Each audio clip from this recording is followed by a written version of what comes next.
안녕하십니까. 공인중개사 법령의 한민우라고 합니다.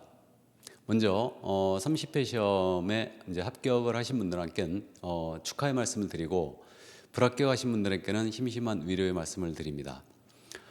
전반적으로 시험에 대해서 이번 공인중개사법 문제는 그 전에와 달리 약간 어렵게 출제된 것이 아닌가, 그렇게 생각이 됩니다. 원래 난이도 상 정도의 문제가 약 20% 정도가 출제가 되어 왔었는데, 올해 30회 시험에서는 약 30% 정도, 12문제 정도가 상급의 문제가 출제가 됐습니다. 그래서 문제를 푸시면서 상당히 이제 어려움을 겪은 그런 문제들이 계실 것 같은데, 어쨌든 심심한 위로의 말씀을 드리고요. 공인사법 해설을 이제 시작하도록 하겠습니다. 자, 그러면 문제지를 이제 보도록 하겠습니다. 먼저 1번 문제예요. 공인중개사 법령에 관한 내용으로 틀린 것은 했습니다. 그래서 전반적으로 이번 시험에서는 지금 현재 박스형 문제가 약 10개 정도 이렇게 이제 출제가 됐는데, 이거는 예년과 큰 차이는 없었죠. 그래서 1번 문제 다행히 이제 박스형 문제는 아니었습니다. 자, 그래서 용어의 정의에 관한 문제인데요. 다툼이 있으면 판례해야 한다. 1번, 개업공사에게 소속된 공인중개사로서 중개 업무를 수행하거나 개업공사의 중개 업무를 보조하는 자는 소속 공인중개사이다. 맞는 지문이죠. 2번, 공인중개사인 법인의 사원으로서 중개 업무를 수행하는 자. 법인의 사원이 있죠. 무한 책임 사원, 이들을 말하는데, 중개 업무를 수행하는 자는 공인중개사인 자는 소속 공인중개사이다. 그래서 임원 사원 중에 공인중개사인 자도 이제 소속 공인중개사이기 때문에 맞는 표현이고요. 3번, 무등록 중개업자에게 중개를 의뢰한 거래 당사자는 무등록 중개업자의 중개행위에 대하여 무등록 중개업자와 공동정범으로 처벌된다. 공동정범이란 말은 공범이란 얘기죠. 이건 판례를 물어본 지문인데 틀린 지문이죠. 그래서 무등록 중개업자에게 중개를 의뢰한 행위 자체는 처벌 대상이 되지 않는다라는 게 우리 판례였습니다. 그래서 3번 정답이 되겠고요. 4번, 개업공사는 다른 개업공사의 중개보조원 또는 개업공사인 법인의 사원 임원이 될 수 없다 그랬거든요. 그래서 이 개업공사는 이중소속이 전부 다 금지돼 있죠. 물론 소속공사나 중개보조원도 이중소속이 금지가 돼 있기 때문에 다른 개업공사의 중개보조원, 임원사원 다 될 수 없습니다. 그래서 맞는 지문이고요. 5번 지문, 거래 당사자 간 지역권의 설정과 취득을 알선하는 행위는 중개에 해당한다. 그래서 지역권은 중개상 권리가 맞고, 이 지역권에 대한 설정과 취득, 이것을 알선하는 행위, 이것도 물론 중개에 맞죠. 그래서 정답은 3번이 되겠습니다. 자, 그럼 다음 2번 문제를 보도록 하겠습니다. 공인중개사 운영상 중개사무소의 개설 등록에 결격 사유에 해당하지 않는 자를 이랬습니다. 그래서 결격은 매번 지금 출제를 하고 있죠. 그래서 1번 질문인데요. 공인중개사법을 위반하여 200만 원의 벌금형을 선고를 받고 3년이 경과되지 않은 자. 자, 이거는 잘 아시리라 이해가 되는데, 우리 법 위반하여 300만 원 이상의 벌금을 받아야지만 이제 결격이 되는 거고요. 그때는 3년간 결격이 되는 거죠. 그래서 200만 원이 아니고 300만 원이 되겠죠. 그래서 정답은 1번이었습니다. 그럼 2번, 금고 이상의 실형의 선고를 받고 집행이 종료가 됐다고 그랬어요. 그럼 3년 경과돼야 되죠. 그래서 집행이 종료되거나 면제된 앞서 3년이 경과되지 않은 자는 당연히 결격이고요. 자격 취소하면 3년 결격이죠. 그래서 3년 경과되지 않은 자 결격 맞고요. 업무정지 처분을 받은 개업공사인 법인의 업무정지 사유가 발생할 당시입니다. 이 사원 임원이었던 자는 당해 개업공사에 대한 업무정지 기간 동안은 결격이죠. 그렇기 때문에 결격자가 맞고요. 5번입니다. 공인중개사의 자격이 정지된 자로서 자격정지 기간 중에 있는 자, 결격 맞죠? 예, 그래서 정답 2번은 1번이 되겠습니다. 그래서 쉽게 풀었을 걸로 이해가 되고요. 다음 문제로 내려가겠습니다. 공인중개사 법령상 공인중개사 자격시험 내용에 관한 설명으로 옳은 것은 그랬는데, 자, 자격시험 출제가 예상이 됐던 문제였습니다. 그래서 1번 질문이죠. 국토부 장관이 직접 시험을 시행하려는 경우는 미리 정책심의위원회가 있죠. 의결을 거치지 않아도 된다. 틀렸죠? 거쳐야 됩니다. 미리 거치게 돼 있고요.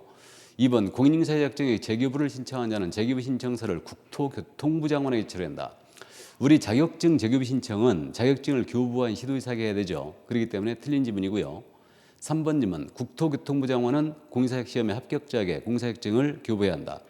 자격증 교부권자 역시 시도지사가 되고 있죠. 그래서 국토부 장관 틀렸고요.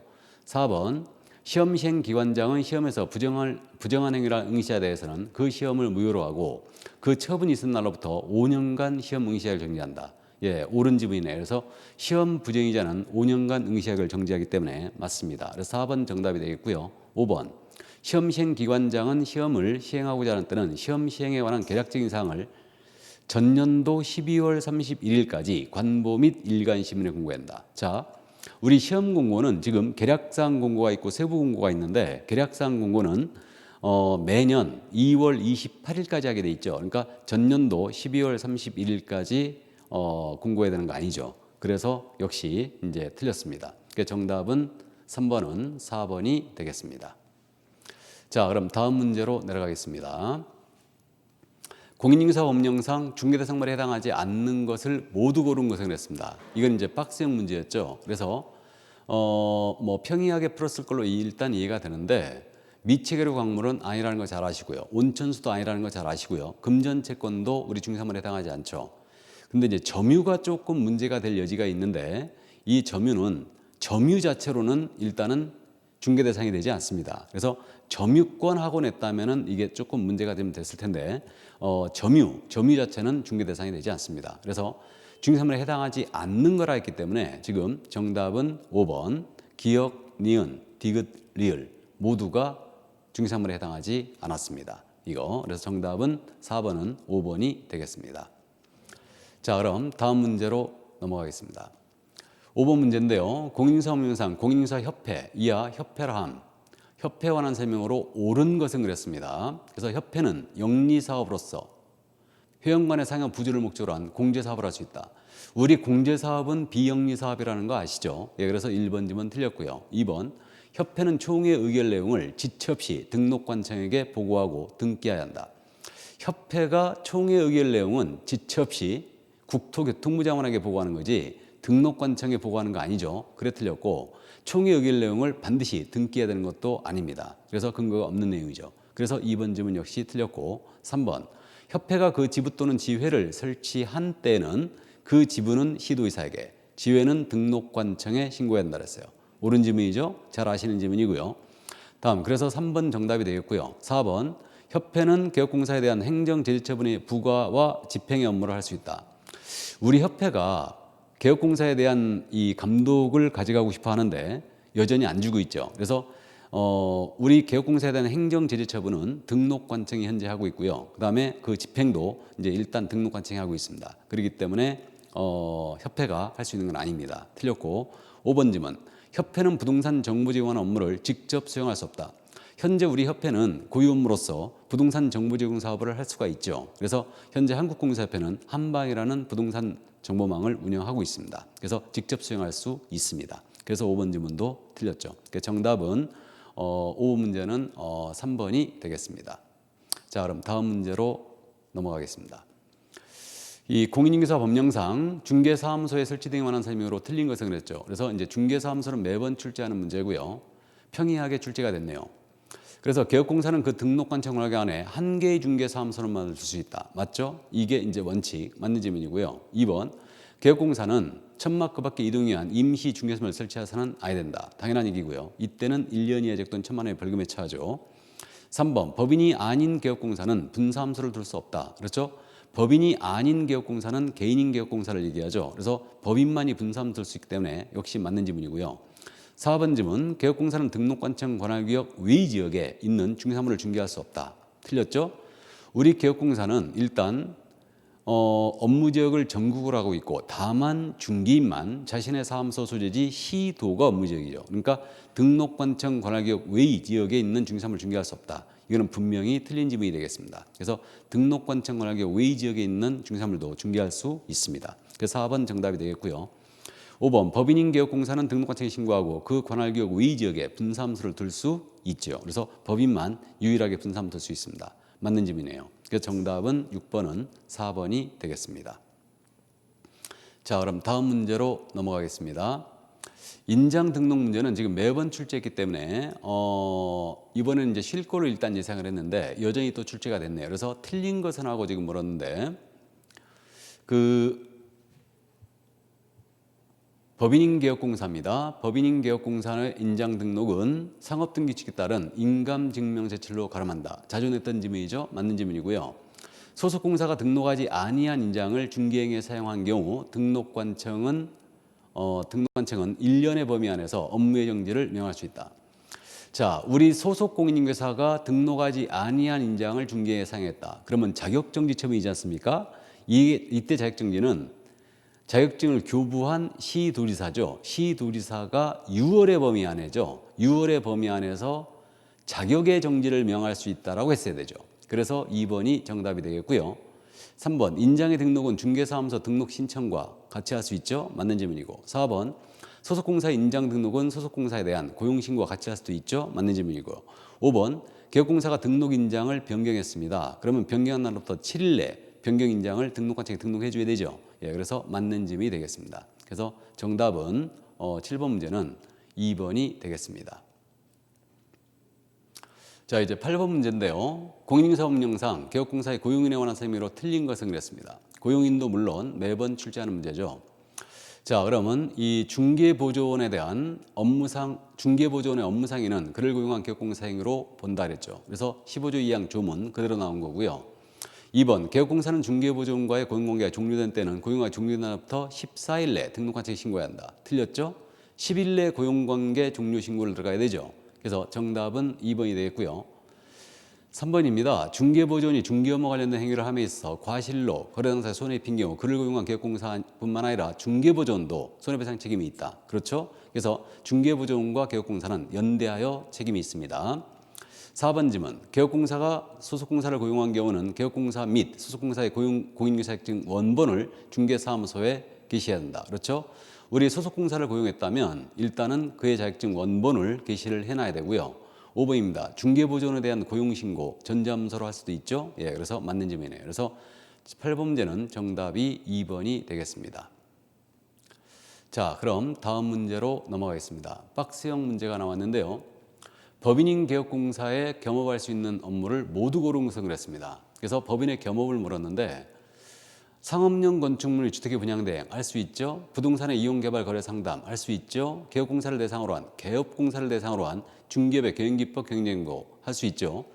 그다음에 중개 의뢰인 의뢰에 따른 도배 이사업체 소개 등 주거 이전의 부선 이용의 개선도 물론 할 수 있습니다. 그래서 역시 9번 문제 모두가 정답이네요. 그래서 정답은 5번이 되겠습니다.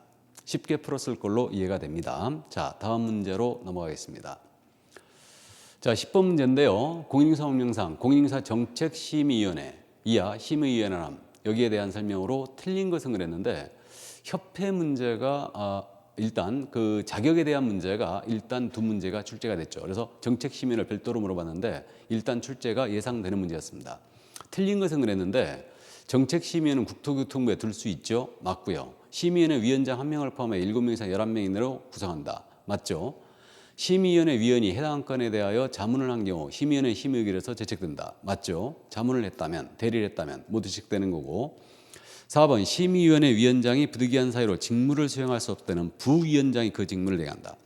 우리 심의위원회 위원장은 당연직으로 국토부제 1차관이 하기 때문에 부위원장 제도가 없습니다. 그렇기 때문에 부위원장 제도가 없기 때문에 위원장이 직무를 수행할 수 없을 때는 그자가 지명한 자가 직무를 대행하는 것이지 부위원장이 직무를 대행하는 거 아닙니다. 그래서 정답은 4번이 되겠고요. 5번 심의위원회 회의는 제적위원 과반수 출석으로 개의하고 출석위원 과반수 찬성으로 의결한다. 역시 맞는 질문이 되겠습니다. 그래서 10번은 정답이 4번이 되겠네요.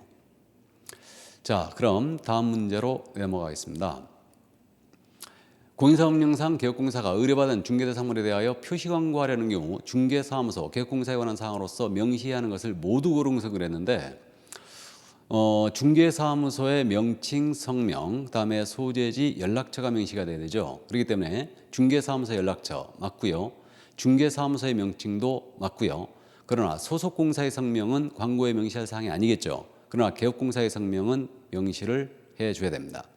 그래서 지금 명시해야 되는 것을 모두 고른 건 기억, 니은, 리을이 되겠습니다. 그래서 정답은 4번이 되겠네요.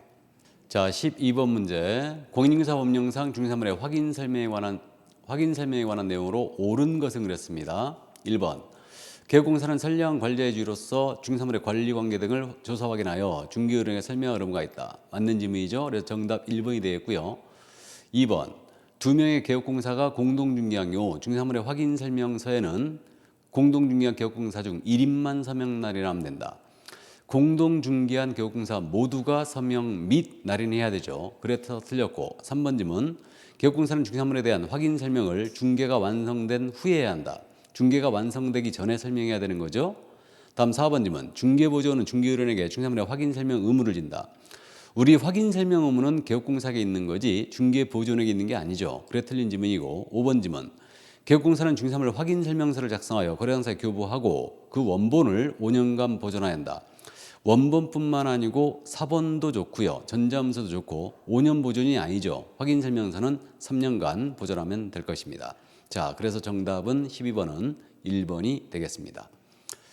자, 그럼 다음 문제로 넘어갑니다. 13번 문제. 부동산 거래망의 지정 및 이용에 관한 설명으로 틀린 것은 그랬어요. 자, 오래간만에 지금 출제가 됐는데 국토교통부장관은 거래정망을 설치 운영할 자를 지정할 수 있다. 맞는 질문이죠. 2번 정보망을 설치 운영할 자로 지정받을 수 있는 자는 전기통신사업법의 규정에 의한 부가통신사업자로서 국토부령으로 정하는 요건을 갖춘 자이다. 맞죠? 3번 질문 거래정보 사업자는 지정만 나부터 3월 내 정보망의 이용 및 정보 제공 방법 등에 관한 운영 규정을 정하여 국토부 장관의 승인을 얻어야 한다. 역시 맞는 질문이죠.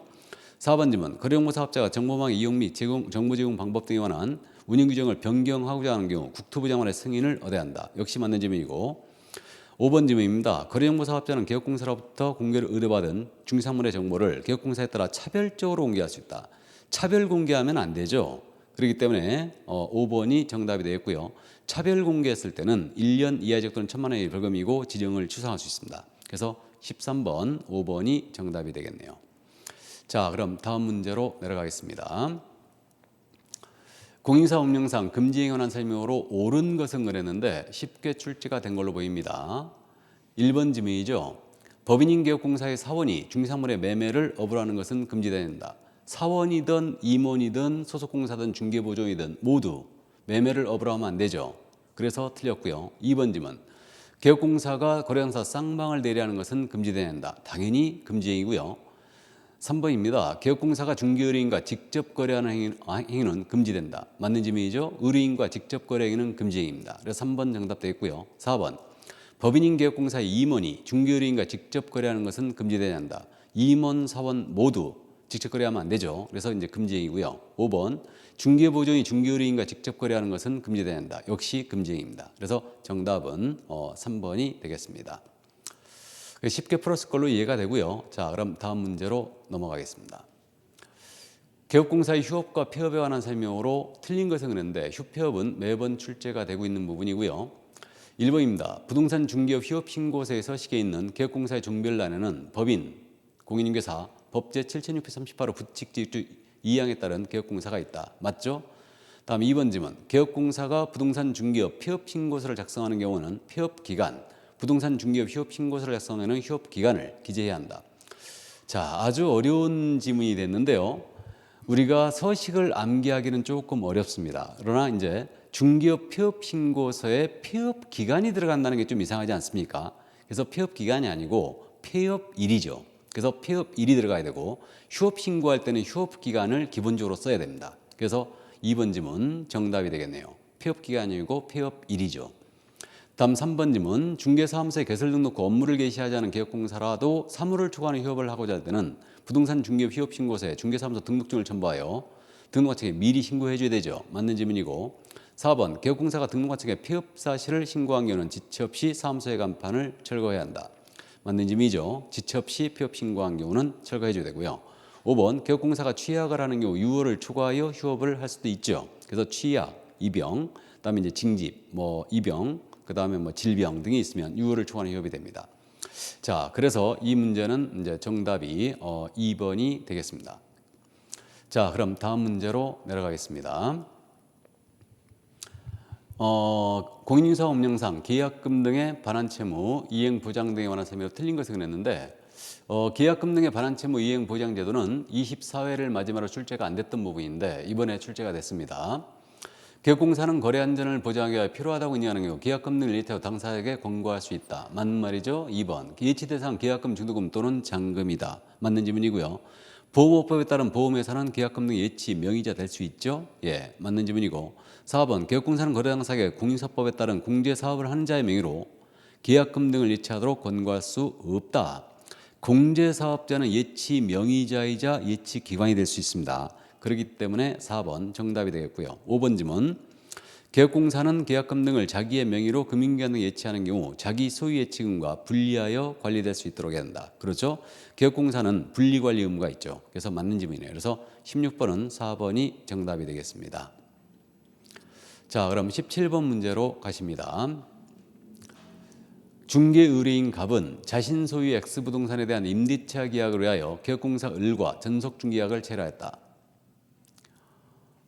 X부동산의 기존 임차인 병, 저당권자 정이 있는 경우 을이 부동산 거래망 또는 일간신문에 공개해야만 하는 중개사물에 대한 정보를 모두 옳은 것을 그랬습니다. 단 중개의뢰인이 비공개 요청을 하지 않았다. 자, 그래서 공개할 정보에 대하여 물은 거예요. 지금 공개할 정보인데 병은 지금 현재 임차인이죠. 임차인의 성명, 권리자의 성명 공개하면 안 되죠. 그다음에 정은 저당권자죠. 저당권자의 주소도 공개하면 안 되죠. 그래서 권리자 인적 사항 및 주소는 이건 공개 금지입니다. 성명과 주소 모두 공개 금지고, 그다음에 X부동산에 대한 공시지가, 공시지가는 지금 현재 임대차 계약에 대한 지금 전속중개계약이었죠. 그러니까 공시지가는 반드시 이제 공개해야 되는 건 아닙니다. 그래서 디귿지문도 아니고요.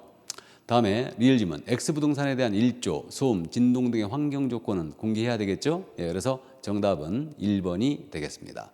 그래서 공개할 정보를 좀 물었는데 뭐 조금 난이도가 있긴 했지만 뭐 리을지문 찾아냈을 걸로 보입니다. 자, 그러면 다음 문제로 넘어갑니다.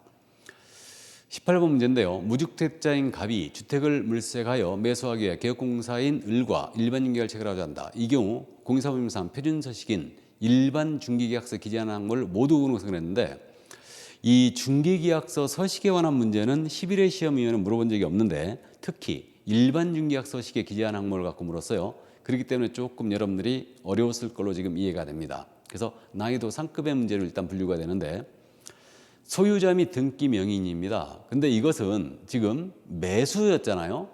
매도 일반 중개계약할 때는 일단은 중개계약서에 들어갑니다. 소유자 및 등기 명의인은. 근데 매수였기 때문에 소유자 및 등기 명의인은 들어가지 않죠. 그럼 매수라면 희망지역 기재해야 되겠죠. 취득 희망가액도 기재해야 되겠죠.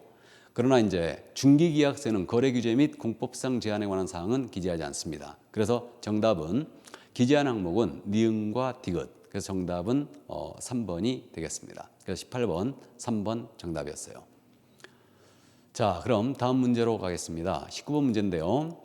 공사법령상 조례가 정하는 바에 따라 수를 납부해야 하는 것을 모두 옳은 것은. 자, 이 문제 많이 속았을 것 같은데요.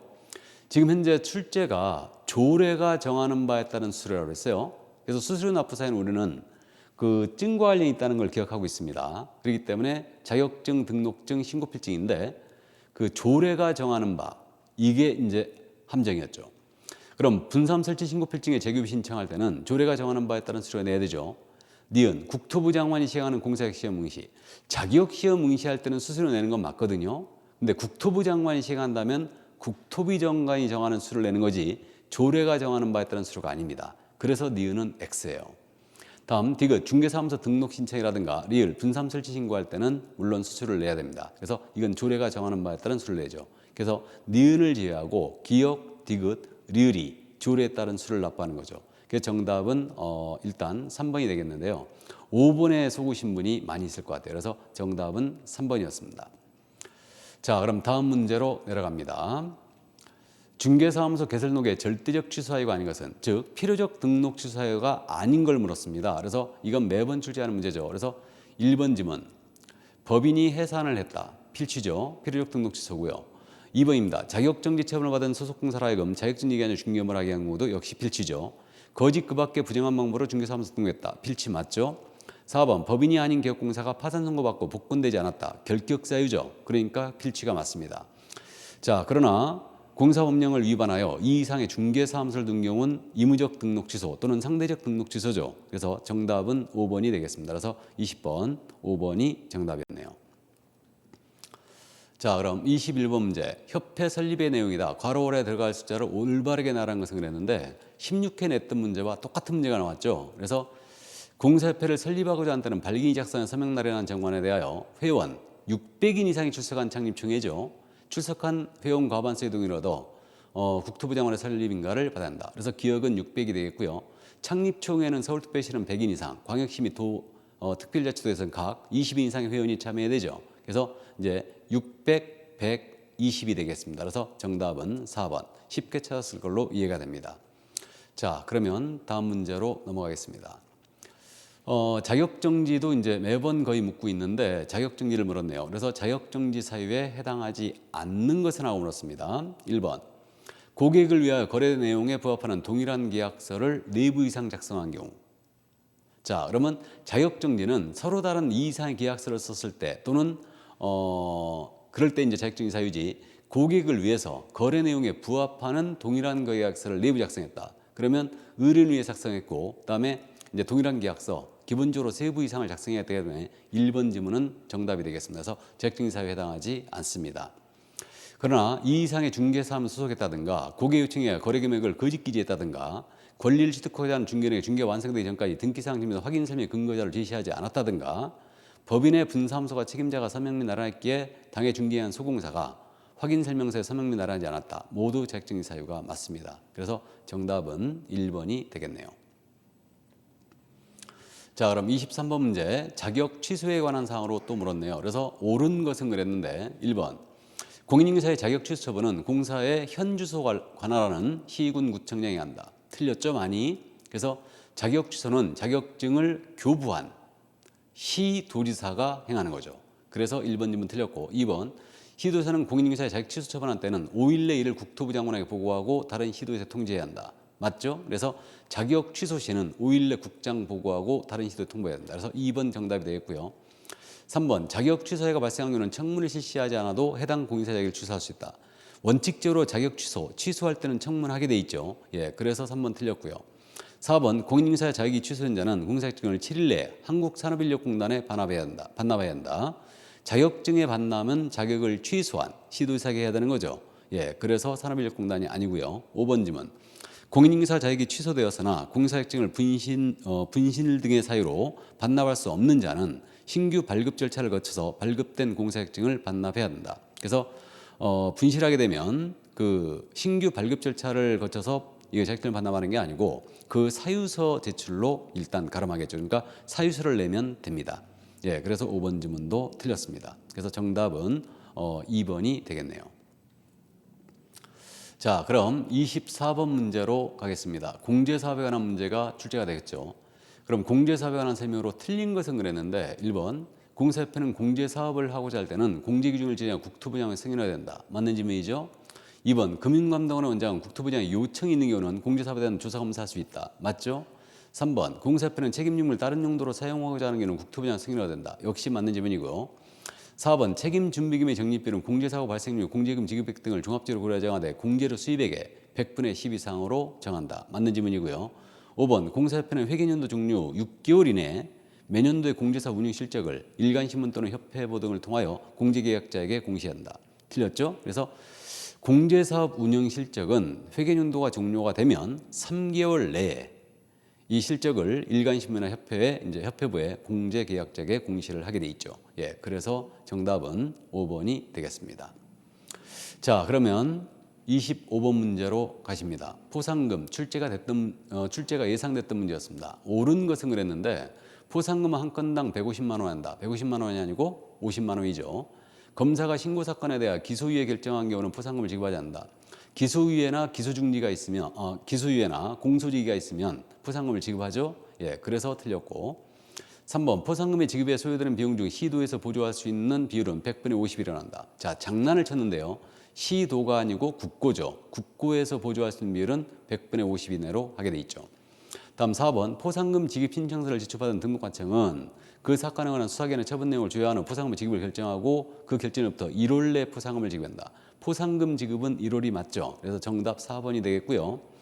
5번 등록관청 하나의 사건에 대해 2건 이상의 신고가 접수된 경우 공동으로 신고한 것이 아니면 포상금을 균등하게 배분하여 지급한다. 하나의 사건에 대하여 2건 이상의 신고고발이 접수되면 이때는 최초로 신고고발한 자에게 주는 거지 균등 배분이 아니죠. 예, 그래서 정답은 4번이 되겠습니다. 자, 그럼 다음 문제 26번으로 가겠습니다. 다음 중 공사법령상 과태료를 부과할 경우 과태료의 부과 기준에서 정하는 과태료 금액이 가장 큰 경우는 그랬는데, 자, 이걸 과태료 부과 기준 금액으로 물었으면 굉장히 어려운 문제가 됐는데, 우리가 500만 원 이하의 과태료, 100만 원 이하의 과태료가 있지 않습니까? 그러니까 그대로 그냥 찾아내시면 되겠습니다. 그래서 공제사업의 개선명령을 이행하지 않은 경우는 500만 원 이하의 과태료죠. 그래서 1번 정답이 바로 됐고요. 휴업한 중개업에 재개 신고를 하지 않았다든가 이전 신고, 등록 중개 시 변경 신고를 하지 않았다. 모두 100만 원 이하의 과태료니까 과태료 금액이 가장 큰 경우는 정답은 1번이 되겠습니다. 그래서 정답 1번이었어요. 그래서 쉽게 생각했으면 쉽게 풀었는데 어렵게 생각했다면 대단히 어려운 문제가 됐을 겁니다. 자, 그럼 다음 문제로 가십니다. 부동산 거래 신고 등에 관한 법령상 외국인 등의 부동산 취득 등에 관한 특례에 관한 설명으로 옳은 것은 그랬는데요. 매번 출제하는 문제죠. 1번 국제연합의 전문기구가 경매로 대한민국 안에 부동산 등을 취득한 때에는 부동산 등을 취득한 날로부터 3개월 내에 신고한 측에 신고해야 한다. 틀렸죠? 경매로 취득한 경우는 6개월 내에 신고한 측에 신고 들어가면 되죠.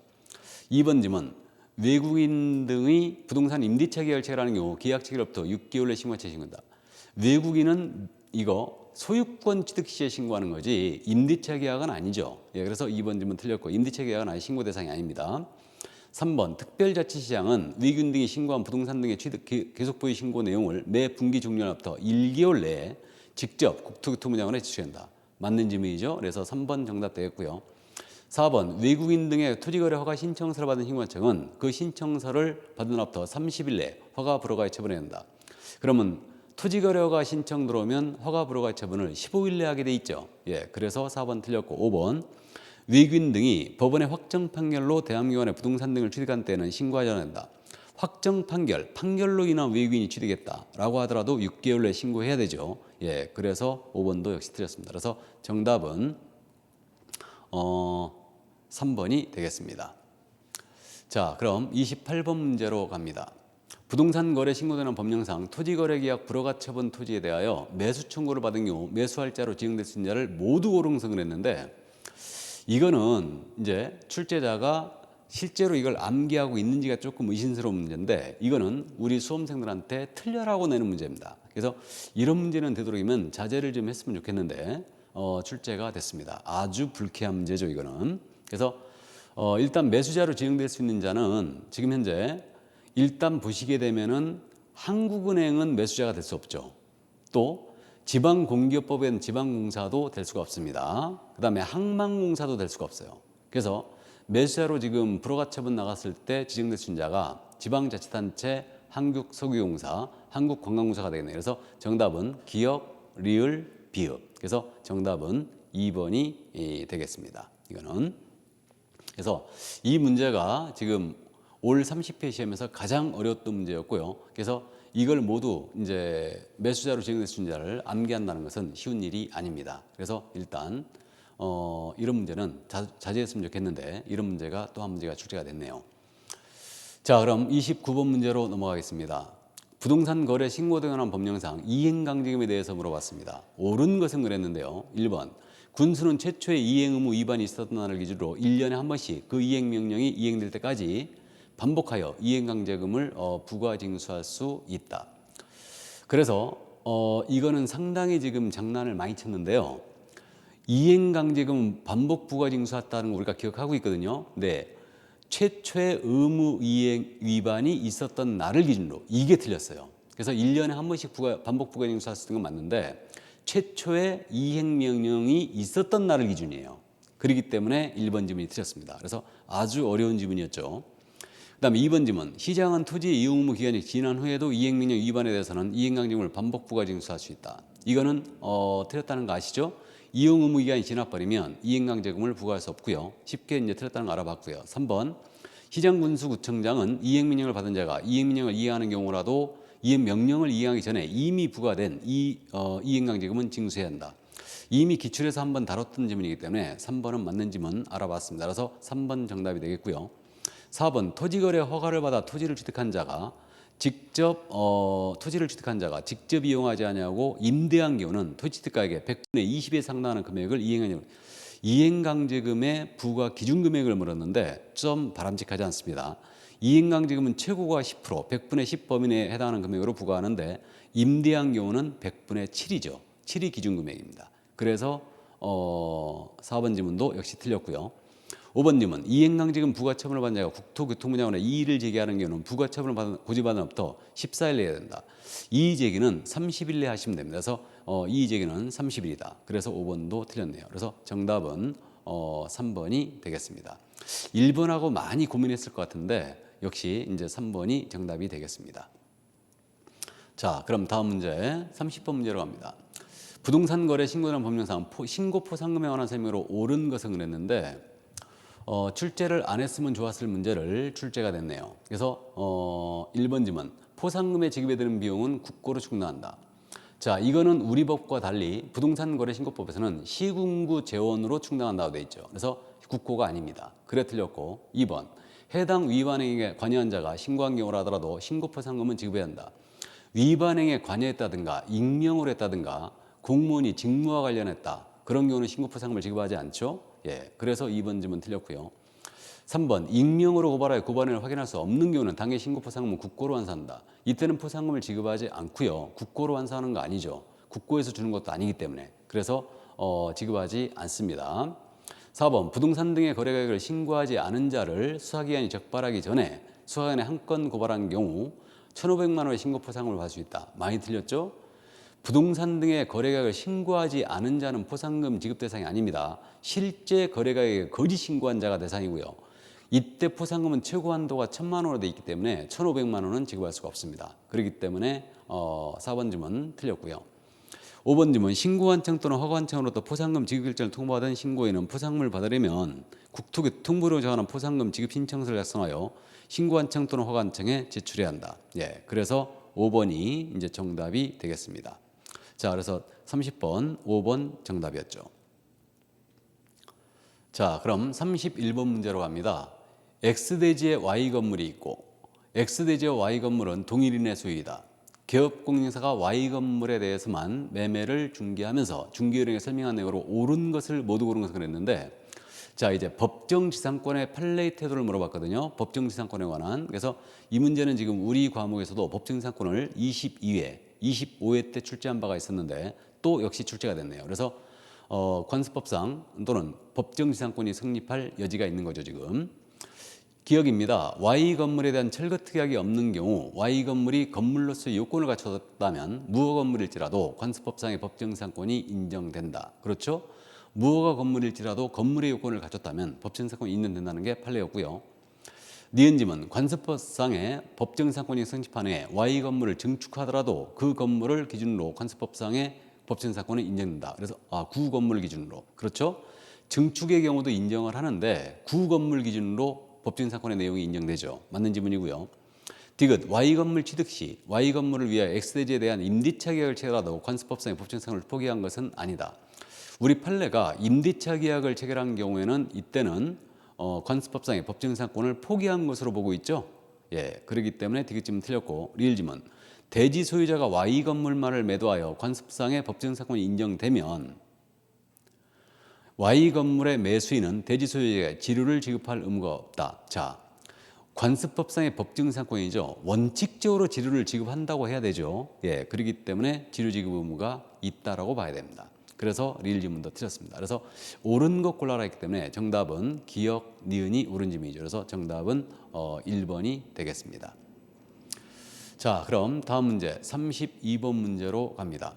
부동산 거래 신고 대응 법령상 부동산 거래약 신고 내용의 정정 신청 사항이 아닌 것은 자, 정정 신청 사항이 아닌 것을 물었는데 상당히 어려웠을 걸로 생각이 되는 문제지만 쉽게 생각하면 쉽게 풀리는 문제였죠. 그래서 핵심적인 사항은 정정이 안 된다. 그러므로 2번 지문 개업공사의 성명이라든가 주소 이런 것들은 정정이 안 되는 거죠. 그렇기 때문에 건축물의 종류, 부동산의 면적, 거래지분 비율, 거래당사의 전화번호는 일단은 정정이 됩니다. 그래서 그 성명이나 주소 주민등록번호 이런 것들은 이제 정정이 안 되는 거죠. 예, 그래서 정답은 2번이 되겠습니다. 자, 그럼 다음 문제 33번 문제로 가겠습니다. 법원은 X 부동산에 대하여 담보권 실행이라는 경매 절차를 개시하는 결정을 내렸고, 즉 임의경매죠. 최저 매각 가격을 1억 원으로 정하였다. 기립찰로 진행되는 이 경매에서 매수 신청을 하고자 하는 중개 의뢰인 갑에게 기업공사가 설명한 내용으로 옳은 것은 그랬는데요.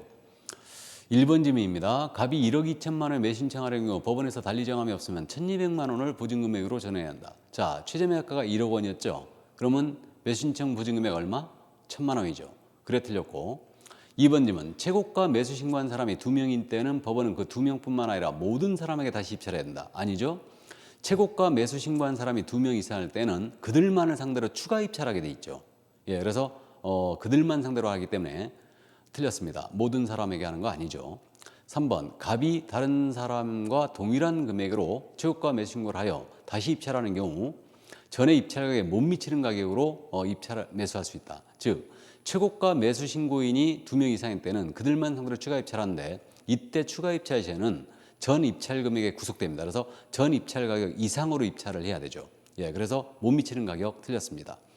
다음 4번 질문. 1억 5천만 원의 최고가 매수 신고인인 경우 법원에서 보증금액을 달리 정하지 않았다면 갑이 차순위 매수 신고를 하기 위해서는 신고액이 1억 4천만 원을 넘어야 된다. 즉 차순위 매수 신고를 하기 위해서는 최고가 매수 신고금에서 매수 신청 보증금을 빼야 되죠. 그럼 매수 신청 보증금이 1,000만 원 아닙니까? 그러니까 1,000만 원을 뺀다면 1억 4천만 원을 넘긴 사람은 차순위 매수 신고를 할 수 있죠. 그래서 정답은 4번 옳은 질문이 되겠습니다. 5번. 갑이 차순위 매수 신고인인 경우 매각기일이 종결되면 즉시 매수 신청의 보증을 돌려줄 것을 신청할 수 있다. 즉 차순위 매수 신고인이 된 자는 이자는 그 보증을 돌려줄 것을 요구할 수 없죠. 그래서 정답은 4번이 되겠습니다. 자, 그러면 다음 문제 34번 문제로 내려갑니다. 다시 이제 또 사례형 문제가 출제됐는데, 요즘 출제 경향이죠. 지금 사례형 문제가 많이 나오고 있다는. 개업공사가 선순위 저당권이 설정되어 있는 서울시 소재 상가 건물 임대차 보호법이 적용됨. 상가 건물에 대하여 임대차 기한이 2018년 10월 1일부터 1년, 보증금액 5천만 원, 월차임 100만 원 임대차를 중개하면서 임대인 갑과 임차인 을에게 설명한 내용으로 옳은 것을 그랬어요. 그럼 지금 현재 보증금 5천에 월차임 100만 원이면 상가 임대차 보호법이니까 환산하게 되면 결국은 1억 5천만 원이 됐습니다. 그러면 지금 1번이에요. 을의 연체 차임액이 200만 원 이런 경우 갑은 계약을 해지할 수 있다. 즉 임차인의 연체 차임이 3개에 달했을 때만 이거 해지할 수 있죠. 그렇기 때문에 300만 원이 돼야 됩니다. 그게 틀렸고. 2번 질문. 차임 또는 보증금의 감액이 있은 후 1년에는 다시 감액을 하지 못한다. 감액에 대한 제한은 없죠. 그러니까 1년 내일지라도 감액은 가능합니다. 증액이 안 되는 거죠. 1년 내에는. 그래서 2번 질문 틀렸고. 3번. 갑이 2019년 4월 1일부터 2019년 8월 31일 사이에 을에게 갱신 거절 또는 조건 변경을 통지하지 않은 경우 2019년 10월 1일 임대차 계약이 해지된 것으로 본다. 자, 그럼 그렇게 되지 않습니까? 이거 임대인은 계약 기간 만료 6개월에서 1개월 사이에 1개월 사이에 갱신 거절 또는 조건 변경을 이제 통지하지 않았다. 그럼 계약이 묵시효로 갱신되는 거죠. 계약이 해지되는 것은 아닙니다. 예, 그래서 틀렸고요.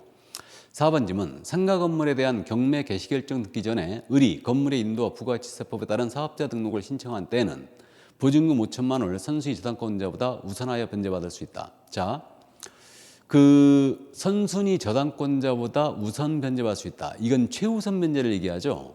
근데 상가임대차법은 환산 보증금의 합계액이 그저 서울의 경우는 6,500만 원을 초과하게 되면은 안 되지 않습니까? 최우선 변제를 받을 수가 없죠. 6,500만 원을 초과하면. 그러니까 지금 환산하게 되면 1억 5천이 됐어요. 그렇기 때문에 4번 질문. 임차인 을은 최우선 변제를 받을 수가 없습니다. 최우선 면제를 서로 받는다 하더라도 보증금 5천만 원이 아니죠. 그래서 2,200까지만 가능하기 때문에 일단 4번 질문 많이 틀렸네요. 다음 5번 질문. 을이 임대차 등기 및 사업자 등록을 마치지 못한 상태에서 2019년 1월 5일 날 갑이 상가 건물을 병에게 매도했어요. 매도한 경우에 병의 상가 건물 인도 청구에 대하여 을은 대항할 수 없다. 그렇죠? 을이 임대차 등기 안 했습니다. 또는 사업자 등록도 안 했다. 그러면 이러한 경우에는 대항력이 없는 거죠. 그렇기 때문에 새로운 매수인 병한테 인도 청구에 대하여 대항할 수가 없게 되죠. 예, 그래서 정답은 5번이 되겠습니다. 자, 그러면 35번 문제로 내려갑니다. 개혁공사가 묘소가 설치되어 있는 임야를 중개하면서 중개의뢰인이 설명한 내용으로 틀린 것은 그랬는데요. 여기 이제 그 분묘기지권과 장사법의 내용을 물었는데 분묘기지권 갖고만 물었네요. 1번 지문이죠. 분묘가 1995년에 설치되었다 하더라도 장사에 관한 법률이 2001년도에 시행되었기 때문에 분묘권을 시효취득할 수 없다. 자, 1번 지문 틀렸네요. 그래서 이건 최근에 나온 전원합의체 판결을 물어본 거죠. 그래서 장사법이 2001년도에 시행이 되었지만 그 전에 이미 설치됐다면 2001년도 이후라도 시효취득을 할 수 있다는 게 우리 대법원 전원합의체 판결이었습니다. 그래서 1번 정답이었고 나머지 지문은 여러분들이 잘 아시는 지문이기 때문에 모두 맞는 지문입니다. 자, 그러면 다음 문제로 넘어가겠습니다. 갑은 을과 을 소유 X부동산의 매매 계약을 체결하고 친구 병과의 명의신탁제에 따라 친구였죠 지금. 을로부터 바로 병 명의로 소유권 인등기를 하였다. 이와 관련 개혁공사 갑과 병에게 설명한 내용으로 옳은 것을 모두 공로서 그랬어요. 다툼이 판례에 따른다. 자, 이것은 잠깐 칠판을 통하여 해설을 잠깐 해드리면요. 지금 이 사례는 을이 지금 부동산의 매도인이었습니다. 그 다음에 부동산의 매도인이었고 갑이 이자와 매매 계약을 했죠. 그리고 이 갑이 병과 명의신탁 약정을 맺은 거예요. 그래서 이 병은 친구였습니다. 그래서 명의신탁 약정을 하고 등기도 을로부터 바로 병에게 넘어갔습니다. 이렇게. 그럼 이게 뭔지 아시죠? 그래서 이것은 이제 3자 간 등기 명의신탁으로서 중간 생략형 명의신탁입니다. 그럼 이 법리에 대하여 여러분들은 잘 알고 계시는데 이 경우에 지금 이 약정 무효고 등기는 무효예요. 그 다음에 매매계약은 유효죠. 이거는 그러면 이 경우에 병이 지금 수탁자가 됐고요. 갑이 신탁자가 된 겁니다. 그럼 이때 이 병은 물권을 취득 못하죠. 그리고 이제 매매계약은 유효하기 때문에 갑은 을을 상대로 이전등기 청구할 수 있고요.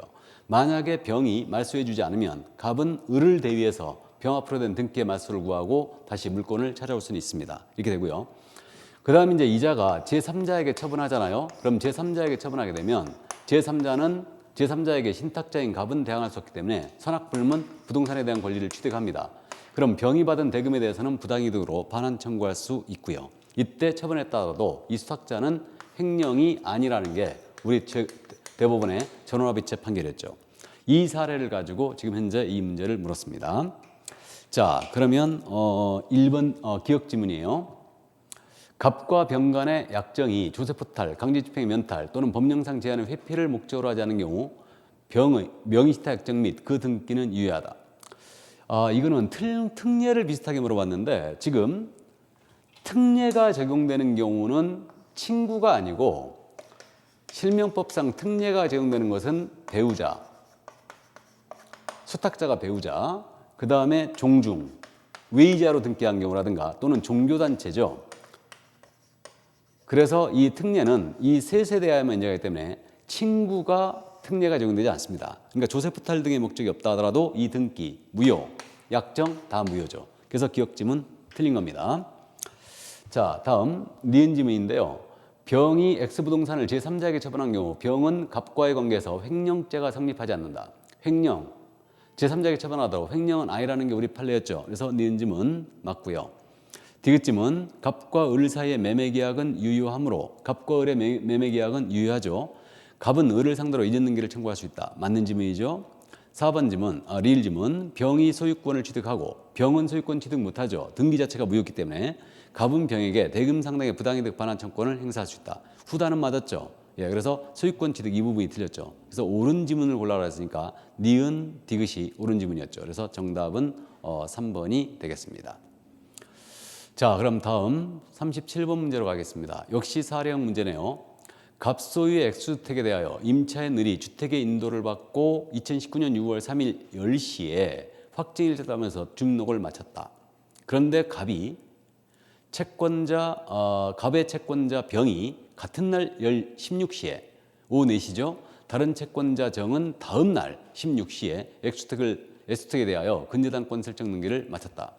임차인 을에게 개업공사가 설명한 내용으로 옳은 것은 그랬습니다. 그럼 이 사례는 지금 보시면 칠판을 통하여 잠깐 보시면요. 2019년 6월 3일입니다. 6월 3일에 우리 임차인 을께서 입주와 주민등록과 확정일자를 모두 받은 거예요. 이날 받았고 같은 날에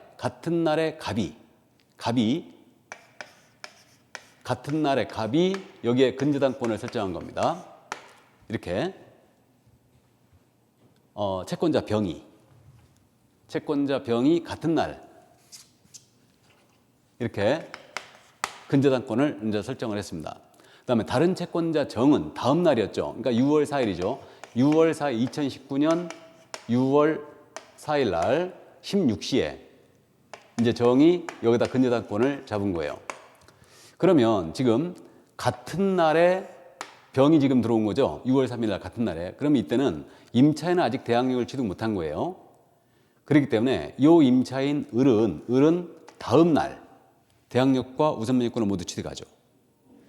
그러면 결국은 근저당권은 설정 등기한 날로부터 대항력, 우선면역권을 모두 취득하기 때문에 여기에 권리관계 순위 1순위는 병이 되겠죠. 그다음에 2순위는 을이 되겠죠. 이게 임차인 을이 되고 그다음에 이제 정은 다음 날 들어왔기 때문에 이 임차인 을은 다음 날 0시서부터 대항력과 우선면역권을 모두 취득했다고 보입니다. 그러므로 세 번째로 이제 이 정이 근저당권자로서 일단 16시에 했기 때문에 이자가 이제 을보다는 후순위로 밀리는 거죠. 그래서 이 사례를 가지고 지금 현재 문제를 묻고 있는 겁니다. 자, 그럼 1번 지문이에요. 정이 근저당권을 실행하여 X주택이 경매로 매각된 경우 을은 매수인에게 대하여 임차권을 대항할 수 있다. 자, 대항할 수 없겠죠. 근저당권자가 임차인을보다 먼저 했기 때문에 을은 대항할 수가 없습니다. 그래서 임차권은 매각으로 소멸하게 되죠. 그래서 1번 지문 틀렸고, 자, 2번 지문. 병 또는 정 누구든 근저당권을 실행하여 X주택이 경매로 매각된 경우 매각으로 인하여 을의 임차권은 소멸한다. 그렇죠? 그래서 병이나 정이나 누구든 이제 요거 경매로 이제 진행을 했다. 그러면 이때는 을의 임차권은 소멸하게 됩니다. 그래서 병 때문에 근저당권 때문에 을의 임차권은 소멸이에요. 그래서 2번 일단 정답이고요. 3번 을은 X주택의 경매 시에 경매법원에 배당 요구를 하면 병과 정보다 우선하여 보증금 전액을 배당받을 수 있다. 그렇지 않죠. 그래서 배당 요구를 했다 하더라도 병보다는 먼저 이제 보증금 전액을 배당받을 수 있는 건 아닙니다. 그래서 3번 질문 확실히 틀렸고요. 4번 X주택이 경매로 매각된 경우 을이 우선면역권 행사로 보증금을 반환받기 위해서 X주택을 먼저 법원에 인도한다. 자, 장난을 쳤는데요. 보증금을 수령하기 위해서는 법원에 인도하는 게 아니고 매수인에게 인도해 줘야 되죠. 예, 그래서 4번 질문 틀렸고요. 5번 질문 X주택에 대하여 을이 집행 권한을 얻어서 강제 경매를 신청하였더라도 우선 변제권을 인정받기 위해서는 배당 요구의 종기까지 별도로 배당 요구를 해야 한다. 을이 임차인이지 않습니까? 이자가 경매를 신청했다면 이자는 당연히 압류 채권자로서 당연히 배당 요구 안 해도 당연히 배당을 해주게 돼 있죠. 예, 그래서 5번 질문 별도로 배당 요구해야 되는 건 아닙니다. 그래서 틀렸죠. 그래서 정답은 2번이 되겠습니다. 자, 그러면 38번 문제. 부동산 거래 신고되는 법령상 부동산 거래 신고의 대상이 되는 계약이 아닌 것은 그랬는데요. 이번 시험이 특이한 게 부동산 거래 신고법을 무려 7문제나 출제했어요. 그리고 정작 내야 될 거래계약서, 확인설명서, 또 매수신청 대리, 뭐 이런 문제들을 출제 안 했죠. 교육에 관한 문제도 출제 안 했고요. 이게 그래서 이제 문제가 좀 편중이 된 사례가 좀 됐고요. 또 형벌에 대한 문제를 한 문제 출제 안 했어요. 형벌에 대해서도. 그렇기 때문에 아주 특이한 좀 시험이라 볼 수 있습니다. 자, 그러면 부동산 거래 신고법령상 신고 대상이 되는 계약이 아닌 것 그랬는데 우리 부동산 거래 신고 대상은 매매 계약이 하나죠. 그다음에 공급 계약이고 그러면 1번 질문. 주택법에 따른 공급된 주택의 매매 계약 신고 대상이죠. 택지개발 축지법에 따라 공급된 토지의 임대차 계약, 임대차 계약이 신고 대상 아닙니다. 그래서 쉽게 골랐을 걸로 보이고요. 2번 정답이었고요. 도시개발법에 따른 공급계약, 체육시설 이용 설치 이용에 관한 법률에 등록된 시설이 있는 건물의 매매 계약이에요. 그럼 당연히 신고해야 되고요. 그다음에 이제 도시 및 주거환경 정비법에 따른 관리처분계 인가를 받아 입자로 취득한 입자로 선정된 쥐, 이게 입주권이죠. 이것에 매매 계약을 했다면 신고해야 되죠. 그래서 정답은 2번이 되겠습니다. 자, 그럼 39번 문제. 전자계약에 관한 설명으로 옳은 것은 그랬는데 전자계약은 출제한다고 예상이 됐던 거죠. 1번 지문. 시도의사는 부동산 거래 계약 신고 허가 관리 등의 업무와 관련된 정보체계를 구축 운영한다. 정보체계 구축 운영은 국토부 장관이 하게 돼 있죠. 그래서 틀렸고. 2번 지문. 부동산 거래 계약의 신고라는 경우 전자 인증의 방법으로 신분을 증명할 수 없다. 전자 신고하는 경우는 전자 인증으로 신분을 증명할 수 있죠. 예, 그래서 틀렸고. 3번 질문. 정보 처리 시스템을 이용하여 주택임대체계를 체결하였더라도 해당 주택의 임차인은 정보 처리 시스템을 통하여 전자계약 증서에 확증일자 부여를 신청할 수 없다 그랬는데 바로 확증일자가 자동 부여돼 버리죠. 예, 그래서 3번 질문 틀렸고.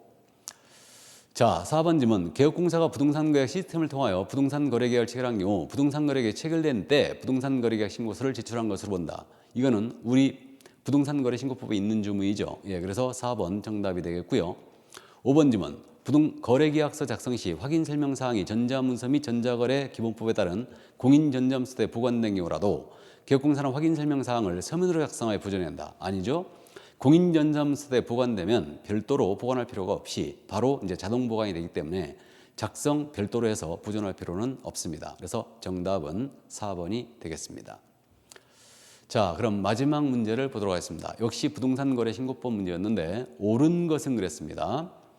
1번. 개업공사가 거래계약서를 작성 교부한 경우 거래 당사자는 60일 내에 부동산 거래 신고한다. 개업공사가 거래계약서를 작성 교부했기 때문에 신고는 누가 해야 됩니까? 거래 당사자가 아니고 개공이 해야 되죠. 예, 그래서 틀렸고. 2번. 소속공사 및 중개보조는 부동산 거래 신고할 수 있다. 부동산 거래 신고는 일단 우리 소속공사가 개업공사를 대행할 수 있는데 중개보조는 절대 안 되는 거죠. 그래서 확실히 2번 틀렸고요. 다음 3번 질문. 지방공기업법에 따른 지방공사와 개인이 매매계약을 체결한 경우 양당사는 공동으로 신고한다. 당사자 중 일방이 국가나 지방자치단체나 공기업이 있었잖아요. 지방공사. 그럼 이때는 그들이 신고해야 되지 공동신고 아니죠. 예, 그래서 3번 질문 틀렸고. 4번. 거래상 부동산의 공법상 거래기준 및 이용 제한을 하는 사항은 부동산 거래계약 신고서의 기재사항이다. 우리 신고할 때 공법상 제한은 신고사항이 아니죠. 예, 그래서 틀렸고요. 5번 질문. 매매 대상 토지 중 공장 부지로 편입되지 아니할 부분의 토지를 매도인에게 원가로 반환한다는 조건을 당사자가 약정했다. 그럼 그 사항, 조건은 신고사항 맞죠? 조건 기한이 있으면. 그래서 5번 정답이 되겠습니다. 그래서 40번은 5번이 정답이었습니다. 자, 그러면 이제 30회 문제를 간략하게 살펴봤는데 다시 한번 합격하신 분들한테는 축하의 말씀을 드리고요. 그 불합격 이제 고배를 마신 분들한테는 심심한 위로의 말씀을 드리겠습니다. 시험 보시느라 고생하셨고요. 저는 이만 해설을 마치도록 하겠습니다. 수고하셨습니다.